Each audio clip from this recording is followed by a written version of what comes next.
Friends, రాత్రి మిగిలిపోయిన chicken కర్రీతో dum biryani అయితే చేశాను. టేస్ట్ అయితే చాలా బాగుంది. చాలా ఈజీగా చేసుకోవచ్చు అనమాట.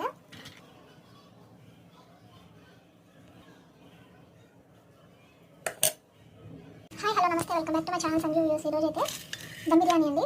దమ్ బిర్యానీ అందరికీ వచ్చు కదా అనుకోవచ్చేమో, కాకపోతే నేను చెప్పేది వేరండి. ఇప్పుడు నైట్ మనం చికెన్ కర్రీ వండుకుంటాం కదా, కూర అంతా మిగిలిపోతుంది. మార్నింగ్ అదే తినడానికి కొంచెం బోరింగ్గా ఉంటుంది కదా, దాన్ని సింపుల్గా దమ్ బిర్యానీ ఎలా చేసుకోవాలో చూపిస్తున్నాను. ముందుగా ఫ్రైడ్ ఆనియన్స్, అలాగే బిర్యానీ మసాలా అండి, లవంగా, దాల్చిన చెక్క, ఇవన్నీ మనం పక్కన పెట్టుకోవాలి. బాస్మతి రైస్ నానబెట్టుకున్నాను. అలాగే మనం బాస్మతి రైస్ ఉడకబెట్టుకోవడానికి వాటర్ కూడా నేను పెట్టేశాను. సింపుల్గా చేసేసుకోవచ్చు మనం దమ్ బిర్యానీ. ఇప్పుడు ఈ వాటర్లో మనం కొంచెం అల్లం వెల్లుల్లి పేస్ట్, రైస్కి సరిపడా ఒక గ్లాస్ రైస్ తీసుకున్నాను నేను. రైస్కి సరిపడా అల్లం వెల్లుల్లి పేస్ట్ దీంట్లో వేసేసుకుంటున్నానండి. అప్పుడు మనకి ఇవన్నీ దీంట్లో వేసుకోవడం వల్ల రైస్కి పడదు అనమాట ఫ్లేవర్. అలాగే బిర్యానీ మసాలా, ఆకు, ఇవన్నీ బాగా తెరలేక అప్పుడు రైస్ వేసుకుందాం. అలాగే కొంచెం నెయ్యి కూడా వేసుకున్నాము. బియ్యం మనకి పొడిపొడిగా వస్తుంది అనమాట. ఇవ్వండి నైట్ వండిన చికెన్ కర్రీ అనమాట. నైట్ వండిందని కదండి, ఒక్కోసారి కర్రీలు మనం అనుకోకుండా ఉప్పు కూడా ఎక్కువ వేస్తాం కదా, అలాంటప్పుడు దాన్ని మనం దమ్ బిర్యానీ చేసేసుకున్నాం అనుకోండి, ఉప్పు కవర్ అయిపోతుంది. చక్కగా కొత్త వెరైటీ చేసుకున్నట్టు కూడా ఉంటుంది మనకి. అంటే చక్క బిర్యానీ తిన్నట్టుగా ఫీలింగ్ ఉంటుంది అన్నమాట. అయ్యో ఉప్పు ఎక్కువైపోయింది అని బాధపడకుండా ఇలా చేసుకున్నాం అనుకోండి, చక్కగా చాలా బాగుంటుంది. ఇది బాగా తెరలేక మనం రైస్ వేసేసుకున్నాం.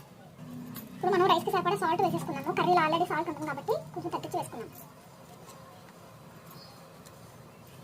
ఇప్పుడు బియ్యం వేసేస్తున్నామండి. ఇది ఒక 80% కుక్ అవ్వాలి. ఇవ్వండి రైస్ అయితే మనకి ఉడికిపోతుంది. ఇంకొక 10 minutes ఉడికాక వాట్ చేసుకున్నాము. ఫ్రెండ్స్, ఇప్పుడు మనము నెయ్యి వేసుకొని కొంచెం తాలింపు పెట్టేసుకున్నాము.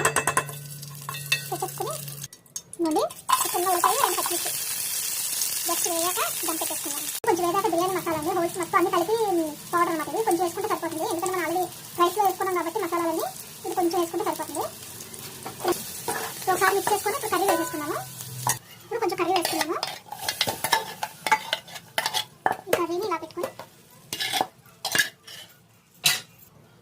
ఇప్పుడు రైస్ వేసుకున్నాం. ఇప్పుడు మిగిలిన కర్రీ కూడా వేసేసుకుని కొంచెం ఫ్రైడ్ ఆనియన్స్, కొత్తిమీర, కొంచెం నెయ్యి, ఇప్పుడు మళ్ళీ రైస్ వేసుకొని కవర్ చేసేసుకున్నాం.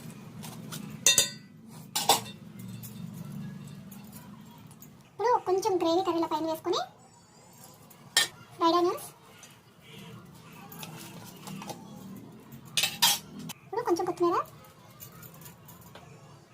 ఇంకా లాస్ట్లో కొంచెం నెయ్యి, ఫుడ్ కలర్ వేసుకొని దమ్ పెట్టేసుకోవడమేనండి. ఒక స్పూన్ నెయ్యి వేసాను, అలాగే కొంచెం ఫుడ్ కలరు. ఇప్పుడు ఇది ఒక 10 minutes మూత పెట్టేసి దమ్ చేసేసుకుందాము.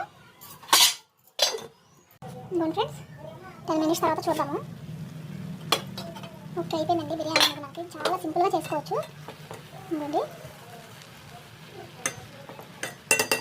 ఓకే ఫ్రెండ్స్, ఈ వీడియో మీకు నచ్చితే లైక్ చేయండి, షేర్ చేయండి, సబ్స్క్రైబ్ చేసుకోవడం మర్చిపోవద్దు friends. Please support me. Bye.